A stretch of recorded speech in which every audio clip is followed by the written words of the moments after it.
दोस्तों, कैसे हैं आप सब लोग। एक बार फिर से वेलकम है आपका मेरे YouTube channel study with Yogesh में। हम लोग देख रहे हैं ज्योग्राफी में हम एक काम करेंगे, 7 के 7 कॉन्टिनेंट कंप्लीट कर लेंगे। उसके बाद ये मान के चलिए आपका प्राकृतिक भूगोल से क्वेश्चन गलत नहीं होगा ग्रुप सी के लेवल में, ठीक है। और मैं कोशिश करूँगा, फिलहाल तो हम जितना आपके एनसीईआरटी में दे रखा है वो मैं पढ़ाऊँगा। जब हम ये एनसीईआरटी सीरीज़ कंप्लीट कर लेंगे फिर उसके बाद पूरा हम अंदर तक डीप पढ़ेंगे इन्हीं चीज़ों को, ठीक है। अभी जो मैं पढ़ा रहा हूँ आपका एक आइडिया आ जाएगा, आपका एग्जाम उससे क्या होगा निकल जाएगा, ठीक। कल हमने अफ्रीका का जो पहला पार्ट देखा था, अफ्रीका के बारे में मैंने आपको जल संधियों के बारे में पढ़ाया था, लाल सागर वगैरह के बारे में पढ़ाया था, वो आप रिवाइज कर लेना। एक जगह पे जो मैं बाद में आप देखना 20-22 मिनट के आसपास मैं जब यहाँ पे मोजाम्बिक चैनल बढ़ा रहा था, यानी मैंने क्या कहा था, मोजाम्बिक चैनल मेडागास्कर को किससे अलग करता है बोला था, वहाँ सोमालिया बोला था। आप ये करना मेडागास्कर प्लस क्या करेंगे आप मोजाम्बिक देश, यानी यहाँ पे मोजाम्बिक देश है, यहाँ मोजाम्बिक चैनल है, यहाँ मेडागास्कर। पहले तो मैंने सही बोला है, बाद में वो बोलते समय शायद मेरे ख्याल से आपका सोमालिया हो गया, उसको आप करेक्ट करके मोजाम्बिक कर देना, ठीक है। बाकी आपने अगर पहले कर दिया होगा नोट्स में तो सही होगा ऑलरेडी। आज हम उससे आगे को देखते हैं, ठीक है। आज मैं आपको बताऊंगा प्रमुख पर्वत श्रेणियां अफ्रीका में कौन सी है और आपका क्वेश्चन क्या पूछा जाता है, प्रमुख नदियों के बारे में उसको आपका मैं आइडिया दूंगा, ठीक है। एनसीईआरटी लेवल में जितना दिए तो देखो शुरू कर दें। देखिए ये है आपका अफ्रीका महाद्वीप, ठीक है। पहली चीज आप नोट कीजिए एटलस पर्वत श्रेणियां, ठीक है। ये है एटलस पर्वत श्रेणियां, यानी अफ्रीका का अगर आप देखिए ये डायरेक्शन होती है, ये आपका नॉर्थ ईस्ट वेस्ट साउथ, ठीक है। तो आपका जो ये वाला पोर्शन है ये क्या कहलाएगा, नॉर्थ वेस्ट, ठीक है, उत्तर पूर्व मतलब उत्तर पश्चिम। तो एटलस पर्वत श्रेणियां अफ्रीका के उत्तर पश्चिम भाग में है, ठीक है। कहाँ है, अफ्रीका के उत्तर पश्चिम में। ये नॉर्थ हो गया, ये वेस्ट हो गया। तो ये वाला पोर्शन अगर आप देखेंगे यहाँ को आपको एटलस पर्वत श्रेणियां दिखेंगे। और आपसे पेपर में पूछा है ये बहुत बार, और ये पूछता भी है कि एटलस पर्वत श्रेणियां कहाँ पड़ती हैं। आपका आंसर होगा अफ्रीका के उत्तर पश्चिमी भाग, ठीक है, उत्तर पश्चिमी भाग। और पर्टिकुलर देश पूछते हैं आप, पर्वत श्रेणी है ऐसा तो है नहीं कि एक ही देश में होगी। आप जैसे हिमालय को देखते हो भारत में फैली है, बगल में नेपाल भूटान होते हुए आपका नीचे जाती हो म्यांमार वगैरह के इलाकों में, तो ऐसे ही एटलस पर्वत श्रेणियां भी एक से अधिक देशों में फैली है, ठीक है। आप मैप में देखना, यहाँ पे एक कंट्री होगी मोरक्को, इधर देखना, ठीक है, मोरक्को होगी, उसके बगल बगल आपको दिखेगा अल्जीरिया वगैरह दिखेगा, उससे अगल बगल आपको क्या दिखेगा, ट्यूनीशिया। यानी यहाँ मोरक्को दिखेगा, यहाँ अल्जीरिया दिखेगा, यहाँ ट्यूनीशिया दिखेगा। इन इलाकों में आपकी एटलस पर्वत श्रेणी क्या हो रखी है, फैल रखी है। आपके दिमाग में ये पता होना चाहिए एटलस पर्वत श्रेणी कहाँ है, ठीक। अब देखिए कोई भी पर्वत श्रेणी है तो उसके अलग अलग पार्ट हो सकते हैं। ऐसे ही इस एटलस पर्वत श्रेणी के भी एक से अधिक क्या है पार्ट है, मतलब ये श्रेणी वो श्रेणी ऐसे वैसे, ठीक है। वो आपके एनसीईआरटी में दे नहीं रखा है, लेकिन मैं आपको बता देता हूँ। यहाँ पे कहीं सहारा एटलस है, यानी इधर क्या है सहारा एटलस है। इसी के यहाँ पे एक एंटी एटलस है इस इलाके में, ठीक है, सहारा एटलस, एंटी एटलस। यहाँ कहीं मिडिल एटलस है, एक हाई एटलस है। यानी एटलस पर्वत श्रेणी के अलग अलग भाग भी हैं, जैसे सहारा एटलस है इस वाले पोर्शन में, ठीक है, यहाँ कहीं एंटी एटलस है, यहाँ कहीं मिडिल एटलस है, यहाँ कहीं हाई एटलस है। ये एटलस पर्वत श्रेणी के क्या है सब श्रेणियाँ हैं, यानी उसी का क्या है पार्ट है। तो अब इस एटलस श्रेणी के बारे में तो यही चीज़ है। तो अगर आपसे कभी ये पूछता है एटलस श्रेणी की सबसे उच्च चोटी कौन सी, अब देखो कोई भी पर्वत श्रेणी होती है उसका एक पीक पॉइंट होगा, यानी उसको सर्वोच्च जो पर्वत श्रेणी है उसका नाम है टोबुकल, ठीक है। ये आपका एनसीईआरटी में दे रखा है, एनसीईआरटी में भी दे रखा है, यानी टोबुकल। ये क्या है, एटलस पर्वत श्रेणी की सबसे ऊंची चोटी क्या है, टोबुकल। जैसे हिमालय पर्वत श्रेणी की कोई सबसे ऊंची चोटी होगी, ऐसे ही क्या है सबसे ऊंची चोटी क्या है, टोबुकल, ठीक है। सबसे ऊंची चोटी बोलते हैं इसको टोबुकल, यानी सर्वोच्च चोटी है, ठीक है। अब देखो टोबुकल तो ये हो गया, अब छोटी श्रेणी नहीं होती, अब छोटी तो होंगी, छोटी से कुछ नहीं करना है आपको उच्च पर्वत श्रेणी देखनी है, ठीक है। छोटी वगैरह तो होती है, मिडिल भी होती है। सबसे ऊपर जो एनसीईआरटी में दे रखा है टोबुकल है, वो एटलस पर्वत की सबसे क्या है ऊंची पर्वत श्रेणी है, ठीक। ये तो एटलस पर्वत के बारे में था, बाकी आपको बहुत ज़्यादा नहीं देखना है, ठीक है। अगला जो आपको मैं बताऊंगा ड्रेकन वर्ग पर्वत श्रेणी, यानी आपको ये याद रखना है ड्रेकन वर्ग। देखिए आप मैप पे देखेंगे जो यहाँ दक्षिण अफ्रीका है, यानी क्या दक्षिण अफ्रीका, इस दक्षिण अफ्रीका में क्या पड़ती है ड्रेकन वर्ग पर्वत श्रेणी। यानी देखो ऐसे लिख देना हिंदी में ड्रेकन्स वर्ग, ठीक है। क्या लिखेंगे ड्रेकन्स वर्ग, ठीक है। ये ड्रैकन्स वर्ग पर्वत श्रेणी कहाँ पड़ती है? दक्षिण अफ्रीका में पड़ती है, ठीक है। आप यहाँ देखेंगे मैप में, इस इलाके में, इसी ड्रैकन्स वर्ग पर्वत श्रेणी के आसपास से एक ऑरेंज नदी का उद्गम होता है। मैं अभी आपको ऑरेंज नदी वगैरह पढ़ाऊंगा, उस टाइम में आपको ये बताऊंगा, ठीक है। आपको ये याद रखना है ड्रैकन्स वर्ग पर्वत श्रेणी कहाँ पड़ती है, ठीक है। तो आपको ये पता होना चाहिए दक्षिण अफ्रीका, यानी अगर महाद्वीप का नाम आता है तो आप अफ्रीका महाद्वीप कहोगे, पर्टिकुलर देश का आता है तो आप क्या कहोगे? दक्षिण अफ्रीका। तो दो तो हमारी हो गई, एक एटलस, एक ड्रैकन वर्ग। अगला देखिए, आपको एक माउंटेन मिलेगा अफ्रीका की सर्वोच्च चोटी जिसको बोलते हैं, उसको बोलते हैं माउंट किलिमंजारो, ठीक है। ये मैंने आपको पहले भी पढ़ा रखा है। मैंने कहा था कि ज्वालामुखी पर्वत का उदाहरण है। ज्वालामुखी पर्वत का क्या मतलब होता है? जब ज्वालामुखी का उद्गार हुआ, वो धरती पे आई और एक लंबे समय बाद जब वो ठंडी होती है तो पर्वत का रूप धारण कर लेती है। वो माउंट किलिमंजारो भी अपने आप में क्या है? एक माउंट, मतलब जो है ज्वालामुखी पर्वत का उदाहरण है, ठीक है। और ये अफ्रीका की सबसे ऊंची चोटी है। अगर आपसे पूछता है अफ्रीका महाद्वीप की सर्वोच्च चोटी कौन सी है, आप बताओगे माउंट किलिमंजारो, ठीक है। लिख लीजिए इसको, किलिमंजारो माउंट, ठीक है। और आपसे ये पूछता है अफ्रीका की सर्वोच्च चोटी माउंट किलिमंजारो किस देश में है, आपका नाम क्या होगा? तंजानिया, ठीक। आंसर क्या होगा? तंजानिया, ठीक है। यहाँ पे तंजानिया है। ये तो माउंट किलिमंजारो के बारे में, ये ज्वालामुखी। अब जो है ये एक अवशिष्ट ज्वालामुखी का रूप ले चुका है, यानी अब इसमें ये शांत हो चुका है, अब इसमें ज्वालामुखी क्रियाएं नहीं होती हैं, ठीक है। और इसके बारे में बहुत अच्छे अच्छे फैक्ट भी हैं, वो आपको जानना नहीं है। आप यकीन नहीं करोगे, विषुवत रेखा के आसपास होने के बावजूद इसकी चोटी में हमेशा हिमाच्छादित रहता है, यानी बर्फ रहती है। वो कारण क्या है, वो जब समय आएगा मैं आपको बताऊंगा, ठीक है। अब देखिए, ये तो माउंट किलिमंजारो हो गया आपका सबसे ऊंची चोटी अफ्रीका महाद्वीप की, ठीक है। उसी के जस्ट ऊपर देखोगे माउंट केनिया दिखेगा आपको। क्या दिखेगा? Mount Kenya. और माउंट केनिया कहाँ है? नाम से ही लग रहा है केनिया में होगा। अफ्रीका महाद्वीप की दूसरी सर्वोच्च जो श्रेणी है, यानी अफ्रीका महाद्वीप का दूसरा सबसे बड़ा जो पर्वत है वो क्या है? Mount Kenya. और माउंट केनिया कहाँ पड़ता है? नाम से ही लग रहा है वो केनिया में ही पड़ता होगा, ठीक है। यानी केनिया देश आप यहीं पे देखेंगे, तंजानिया से जस्ट उत्तर की ओर जाएंगे, आपको माउंट केनिया दिखेगा। और सेकंड हाईएस्ट पीक है किसकी है आपकी? ये माउंट केनिया अफ्रीका महाद्वीप के, ठीक।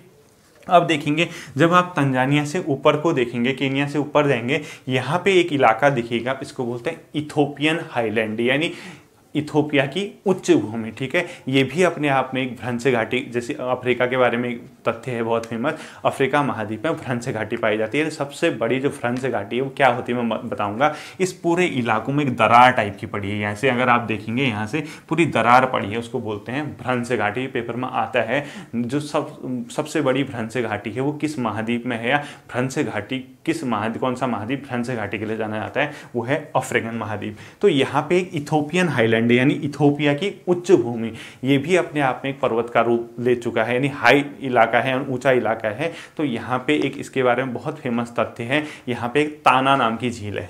क्या है? ताना झील, इसी इथोपियन हाईलैंड में, ठीक है, ताना झील। अब बहुत से लोगों को ये पता नहीं होगा, जो नील नदी है वो दो नदियों से मिलकर बनती है, एक श्वेत नील नदी, एक होती है ब्लू नील नदी, ठीक है। यानी मैं क्या कह रहा हूँ, अभी पढ़ाता हूँ आपको, जो नील या नाइल नदी है ये दो से मिलकर बनी होती है, एक श्वेत नील है, एक ब्लू नील है, ठीक है। जो श्वेत नील का उद्गम होता है वो विक्टोरिया झील से होता है, मैं अभी आता हूँ। जो ब्लू नील का उद्गम होता है वो इसी लेक ताना झील से होता है, ठीक है। यानी ताना झील से किसका उद्गम होता है? ब्लू नाइल या ब्लू नील नदी का, ठीक है। और जो ये ताना झील है वो अपने इसी इथोपियन हाईलैंड में है, यानी इथोपिया की जो उच्च भूमि है, आप मैप में देखो इथोपियन हाईलैंड लिखा होगा, यानी इथोपिया की उच्च भूमि, वहीं पे एक ताना झील दिखेगी आपको, उसको ब्लू करके दिखा रखा होगा, उसी से ब्लू नील का क्या होता है? उद्गम होता है, ठीक है। अब ये तो इथोपियन क्या थी? हाईलैंड थी। इसके अलावा आपका जो एक पर्वत है यहाँ पे है माउंट कैमरून, माउंट कैमरून, ठीक है। यहाँ है माउंट कैमरून। देखिए ये जो माउंट कैमरून है ये एक सक्रिय ज्वालामुखी का उदाहरण है, यानी इस पे अभी भी ज्वालामुखी की प्रक्रियाएं होते रहती हैं। माउंट कैमरून किस देश में है अगर पूछता है तो कैमरून में। किस महाद्वीप में है पूछता है तो किस महाद्वीप का है? अफ्रीका महाद्वीप का। और अभी भी इसमें क्या है? ज्वालामुखी की प्रक्रियाएं होते रहती हैं, ठीक है। अब देखिए ये सब चीज़ें तो होगी, एक माउंटेन बहुत फेमस है, उसको बोलते हैं माउंटेन ऑफ द मून, यानी माउंटेन ऑफ द मून किसको बोलते हैं? उसका नाम है माउंट राउबेनजोरी, ठीक है, माउंट राउबेनजोरी, ठीक है। ये जो माउंट राउवेंजोरी है या बेंजोरी जो भी लिखा होगा, इसको बोलते हैं माउंटेन ऑफ द मून, यानी इसका नाम क्या बोला जाता है, सब नाम माउंटेन ऑफ द मून। और ये कहाँ पे है, आपको यहीं पे दिखेगा, जैसे इथोपिया के इलाका है वहाँ पे देखना, इथोपिया के अगल बगल ही आपको यहाँ कहीं दिखेगा, ही यहाँ कहीं पे दिखेगा। आप अपने मैप में देखना और उसको देखना कि कहाँ पे पड़ता है, ये आपका काम होगा। माउंट राउवेंजोरी जो है इसको बोलते हैं माउंटेन ऑफ द मून बोलते हैं, ठीक है। ये आपके एनसीईआरटी का तथ्य नहीं है, ये मैं अपनी ओर से आपको बता रहा हूँ, ठीक। इसीलिए आप इसको मतलब चाहें तो देख लेना। अब देखिए बाकी एनसीईआरटी में तो आपका इतना ही दे रखा है, जो पर्वत वाला इलाका है। दो चीज़ें मैं आपको बता देता हूँ, उसमें से एक जैसे माउंट कैमरून बताया, एक आप लिख लीजिए तिबेस्ती पठार, लिखने की जरूरत नहीं है, एक अहागर पठार है, ठीक है। यहाँ कहीं पे देखेंगे आप एक तिबेस्ती का पठार है, ये सब बर्फी उसमें है, क्या कहते हैं, रेतीले इलाके में। और एक यहाँ पे अहागर पठार, ठीक है, अहागर पठार। जो तिबेस्ती का पठार है वो उत्तरी आपका कहाँ पे पड़ता है, चाड में। चाड एक देश है, उसका जो उत्तर का इलाका है अफ्रीका में, वहाँ पे तिबेस्ती पठार पड़ता है। और उसी के थोड़ा नीचे एक अहागर पठार पड़ता है, वो सॉरी ऊपर अहागर पड़ेगा, यानी आपका मैं आपको बता देता हूँ, यहाँ पे कहीं अल्जीरिया होगा, ठीक है, यहाँ कहीं अल्जीरिया होगा। यहाँ पे अल्जीरिया में पड़ता है अहागर पठार, कौन सा, अहागर। और एक उत्तरी चाड होगा यहाँ कहीं, वहाँ पर पड़ता है तिबेस्ती, ठीक है। ये एनसीईआरटी का तथ्य नहीं है, जितना एनसीईआरटी में था मैंने वो बताया। अब देखो आगे क्या है।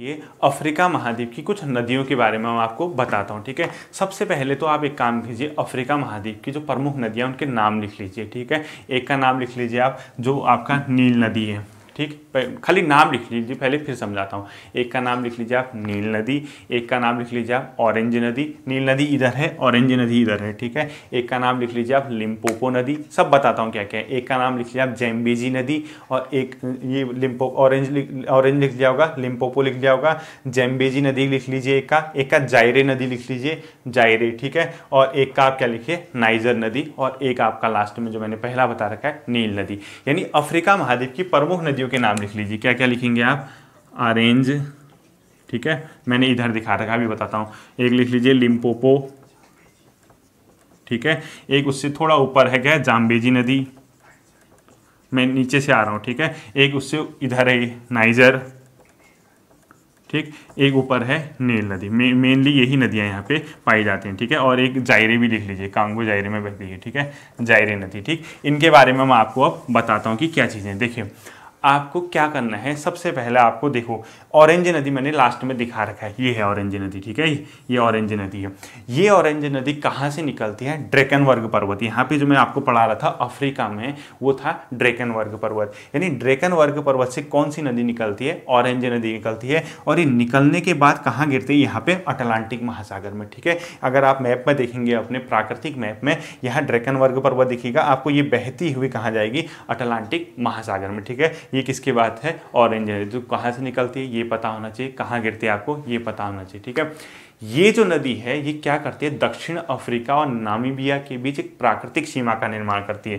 कहने का मतलब जो ऑरेंज नदी बह रही है, यहाँ तो दक्षिण अफ्रीका दिखेगा आपको, उसी के ऊपर एक देश दिखेगा नामीबिया। उन दो देशों के बीच प्राकृतिक सीमा का निर्माण करती है। आप क्वेश्चन क्या क्या पूछ सकता है, ऑरेंज नदी किस महाद्वीप में बहती है, पहला क्वेश्चन।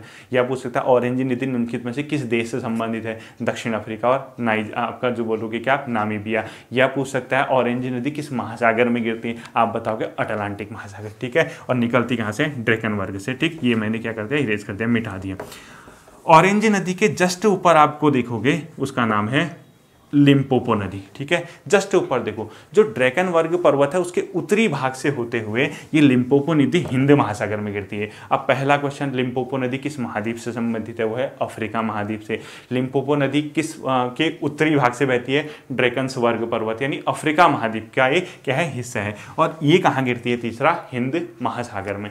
इसके बारे में जो सबसे प्रसिद्ध तथ्य है, ये नदी मकर रेखा को 2 बार काटती है। आपसे पेपर में पूछता है मकर रेखा को 2 बार काटने वाली नदी कौन सी है, आप बताओगे लिम्पोपो नदी, ठीक है। ये पेपर में आता है आपका कि मकर रेखा को 2 बार काटने वाली नदी कौन सी है, लिम्पोपो। आप कहोगे मकर रेखा को सर कैसे काटती है, देखो ये मैंने बताया था 0 डिग्री, 23.5 डिग्री उत्तरी, 23.5 डिग्री दक्षिणी। जो 23.5 डिग्री दक्षिणी है इसको बोलते हैं मकर। ये क्या करती है, ऐसे आती है, देखो ऐसे आई, यहाँ से पहले यहाँ से हल्के नीचे से आई, यूँ ऊपर गई, फिर नीचे जाके हिंद महासागर की ओर चले जाती है। यानी जब यहाँ से ऊपर की ओर आती है, एक बार यहाँ कटा, फिर जब और नीचे की ओर जाती है तो वहाँ पर दोबारा कट गया। ठीक है, तो लिम्पोपो के बारे में आपको ये याद रखना है। तो ये तो हो गया आपका लिम्पोपो नदी के बारे में। ठीक है, अब किस किस के बारे में, ऑरेंज के बारे में पता चल गया, लिम्पोपो। अगली है जाम्बेजी नदी या जैम्बेजी नदी। क्या लिखोगे, जैम्बेजी। ठीक है, ये जैम्बेजी।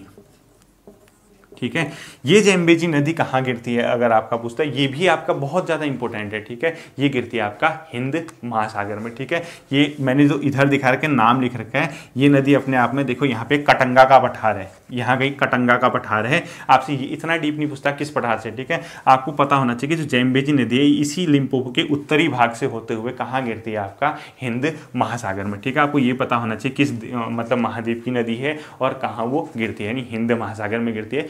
कटंगा नामक पठार से वो क्या करती है, निकलती है। अब इस पे सबसे बड़ा तथ्य है, एक जलप्रपात है, एक प्रपात है, उसका नाम है विक्टोरिया जलप्रपात। ठीक है, ये विक्टोरिया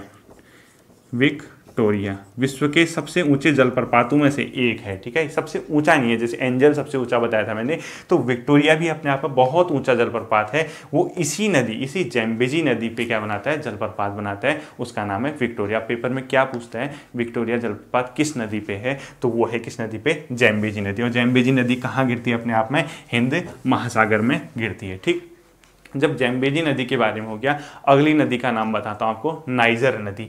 ये है नाइजर नदी। देखिए, ये नाइजर नदी 2-3-4 देशों से होते हुए बहती है। आपको ये पता होना चाहिए किस महाद्वीप की नदी है और कहाँ से किन देशों की सीमा बना रही है, वो सब छोड़ दो, इतना डीप नहीं पूछता है। इसकी एक सहायक नदी है वेन्यू, बेन्यू लिखा है मैंने। ठीक है, ये बेन्यू किसकी सहायक नदी है, नाइजर नदी की सहायक है। ये भी आपका इतना डीप नहीं पूछेगा। आपको ये पता होना चाहिए जो नाइजर नदी है वो कहाँ गिरती है, ये गिरती है इस भाग में, यानी अटलांटिक महासागर का हिस्सा है। जो नाइजर नदी है वो अटलांटिक महासागर में गिरती है और अटलांटिक महासागर में एक खाड़ी है, उस खाड़ी का नाम है गिनी की खाड़ी। आप यहाँ पे देखेंगे कैमरून वगैरह के जड़ पे वहाँ पे खाड़ी दिखेगी, वो उस खाड़ी का नाम है गिनी की खाड़ी। इसी गिनी की खाड़ी में कौन गिरती है, नाइजर नदी। या तो पूछेगा नाइजर नदी कहाँ गिरती है, गिनी की खाड़ी में, या सीधे ऑप्शन अटलांटिक महासागर आएगा, या पूछेगा जो नाइजर नदी किस महाद्वीप से संबंधित है, आप क्या कहोगे, अफ्रीका महाद्वीप से। ठीक, नाइजर नदी के होने के बाद जो इंपॉर्टेंट चीज है वो सबसे ज्यादा वो है नील नदी। ठीक है, क्या है, नील नदी। इसके बारे में आपको मैं बता रहा हूं। देखो, 2 भागों से, मतलब ये नील नदी अपने आप में सिंगल नहीं थी, ये 2 हिस्से हैं इसके। एक को बोलते हैं व्हाइट नील यानी श्वेत नील, दूसरे को बोलते हैं ब्लू नील। ठीक है, क्या बोलते हैं, ब्लू नील। जो श्वेत नील है वो निकलते विक्टोरिया झील से। हमेशा याद रखना, श्वेत नील नदी का उद्गम आपसे पेपर में पूछेगा तो विक्टोरिया झील करना है। क्या करना, विक्टोरिया झील। अगर नॉर्मल खाली नील नदी का उद्गम आता है उसमें अगर विक्टोरिया झील है तो विक्टोरिया झील आप क्या कर देना, मार देना है। ठीक है, तो श्वेत नील नदी का उद्गम जो होता है यहाँ कहीं पे एक विक्टोरिया नाम की झील है। जब मैं झील पढ़ाऊंगा हफ्ते की आपको मैं दिखाऊंगा। ठीक है, इस श्वेत नील नदी से आगे जाके सूडान शहर में खार्तून नामक जगह है। सूडान जो अपने आप में देश है, उसका एक प्रसिद्ध शहर है खार्तून।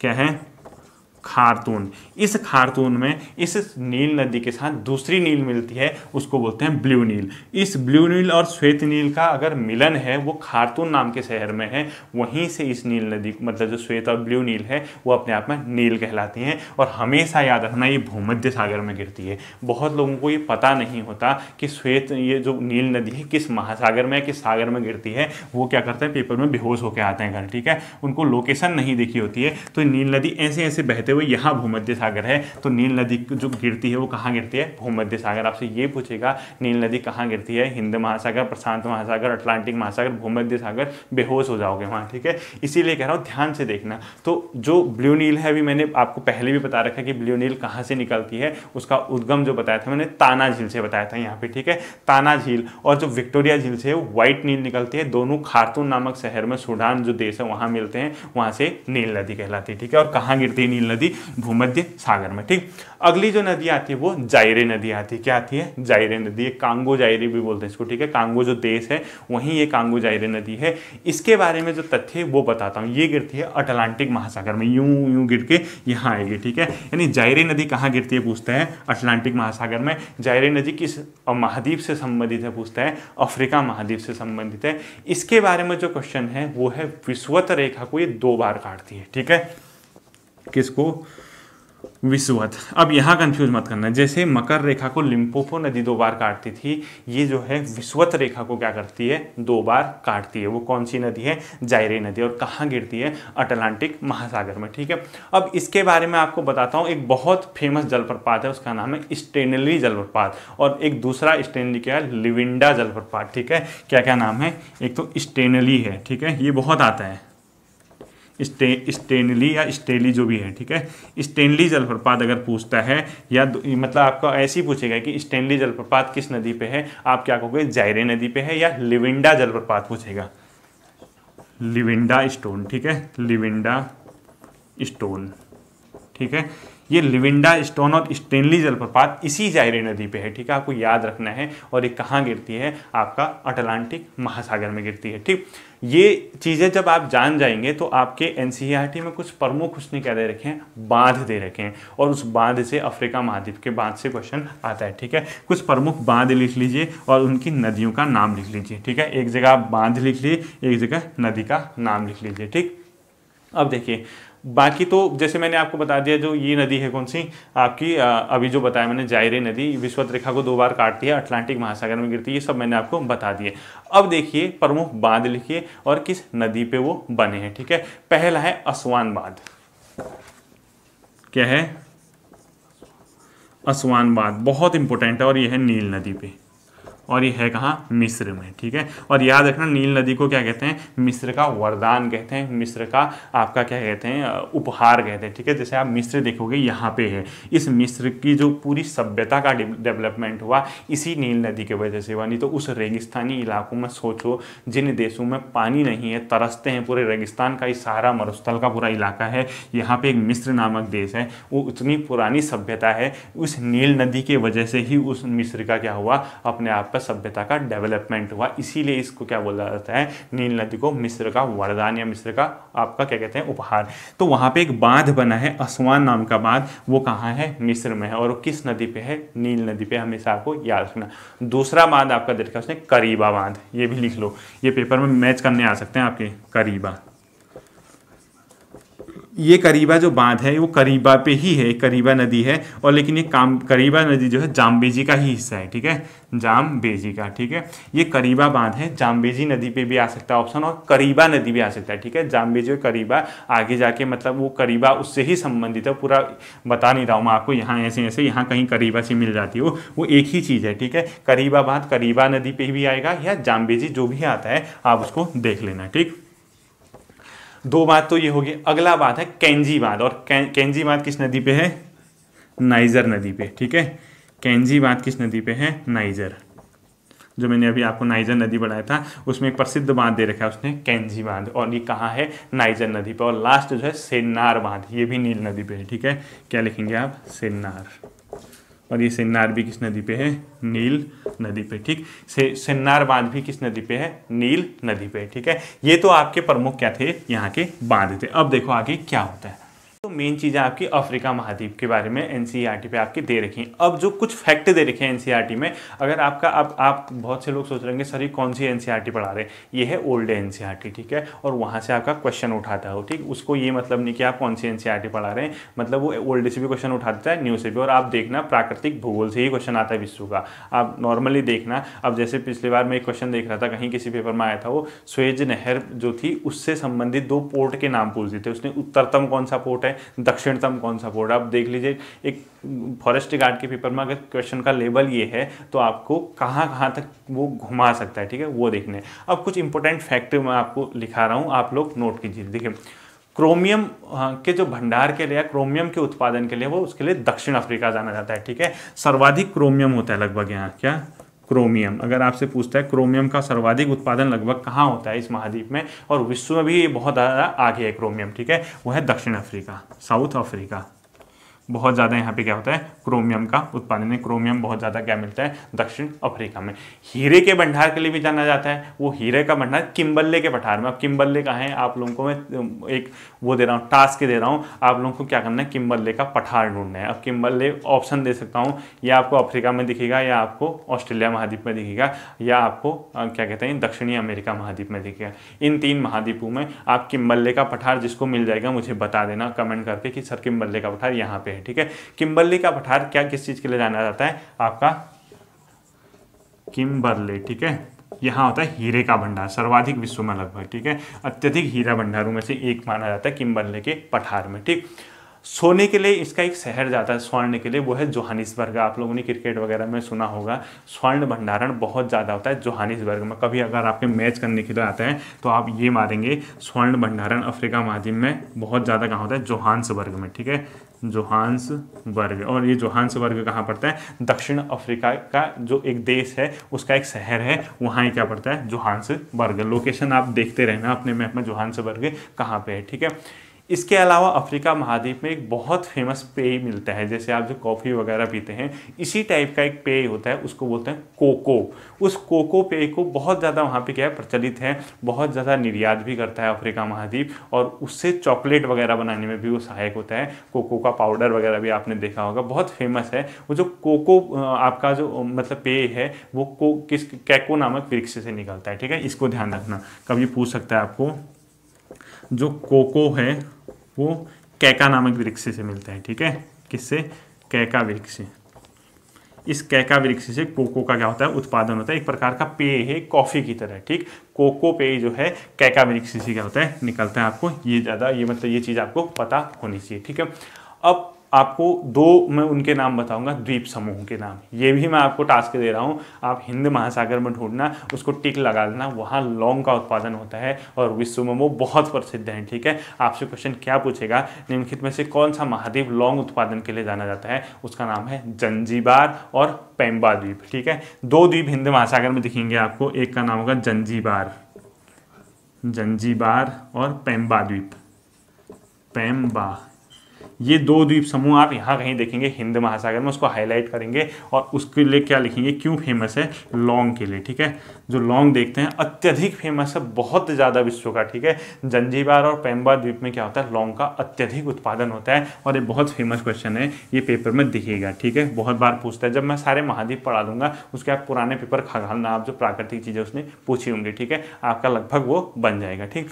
अब इस महाद्वीप पे जो है अक्सर जो जैसे हमारा देश है, यहाँ भी बहुत ज़्यादा भाषाएं बोली जाती हैं, इनके वहाँ भी एक भाषा है, वो है स्वाहिली, ठीक है। अगर आपसे कभी पूछते हैं स्वाहिली भाषा का संबंध, स्वाहिली, इस स्वाहिली भाषा का संबंध किस महाद्वीप से पूछता है, आप बताओगे अफ्रीका महाद्वीप से, ठीक है। स्वाहिली भाषा किस महाद्वीप से संबंधित है, अफ्रीका महाद्वीप से, ठीक है। इसी के साथ साथ यहाँ एक धर्म रहते हैं, मतलब जैसे हमारे देश में भी माना जाता है, अलग अलग धर्म के लोग रहते हैं, इनके वहाँ जनजाति इलाके जाते हैं। उन जनजाति इलाकों में जो है अधिकांश जनजाति द्वारा एक प्रसिद्ध धर्म माना जाता है, उस धर्म का नाम है सर्वातमवाद धर्म, ठीक है, सर्वातमवाद। अगर आपसे पूछता है सर्वातमवाद धर्म किस महाद्वीप से संबंधित है, आप क्या कहोगे, अफ्रीका महाद्वीप से, ठीक है। ये मैं अपने मन से नहीं पढ़ा रहा हूँ, ये आपकी एनसीईआरटी में है, ओल्ड एनसीईआरटी में, ठीक है। यानी सर्वातमवाद धर्म किस महाद्वीप से संबंधित है, पूछता है अफ्रीका महाद्वीप से। स्वाहिली नामक भाषा किस महाद्वीप की है, वो बोला जाता है अफ्रीका। अब मुझे जो व्यक्तिगत तौर पर लग रहा है कि क्वेश्चन आ सकता है, उस क्वेश्चन का नाम है horn of Africa, horn of Africa, ठीक है। ये क्वेश्चन आपका पेपर में दिख सकता है आपको, अफ्रीका, ठीक है। इसका क्या मतलब होता है, हॉर्न ऑफ अफ्रीका मतलब अफ्रीका की सींग। 4 कंट्रियां ऐसी हैं जिनका ऐसा शेप है कि वो ऐसा लगता है उस महाद्वीप को देखने के बाद कि अफ्रीका की सींग निकल रखी हैं। अब बताओ इस महाद्वीप में कहाँ पे आप अफ्रीका की सींग देख रहे हैं, आपको ये जो इलाका दिखेगा ये अफ्रीका का सींग टाइप का दिख रहा है, देखो बाहर को निकला हुआ, ठीक है। ये जो लाल सागर से नीचे का इलाका है, ये अपने मैप में देखना, यहाँ पे जो इलाका होगा वो क्या लगेगा आपको, अफ्रीका का सींग टाइप का, मतलब सींग निकल रखी है, उस सींग को बोलते हैं हॉर्न ऑफ अफ्रीका, ठीक है। उस हॉर्न ऑफ अफ्रीका में 4 देश सम्मिलित हैं। भगवान करे आपका ये क्वेश्चन आ जाए और आप मेरी वीडियो देख रहे हैं तो आपका वो सही हो जाए, ठीक है। ध्यान देना, इन 4 देशों के नाम आपको मैं बता रहा हूँ, आप अपने मैप में हाईलाइट करते रहना। एक है सोमालिया, सोमालिया, ठीक है। एक है इरिट्रिया, ठीक है। एक है जिबूती, ठीक है। और एक है इथोपिया।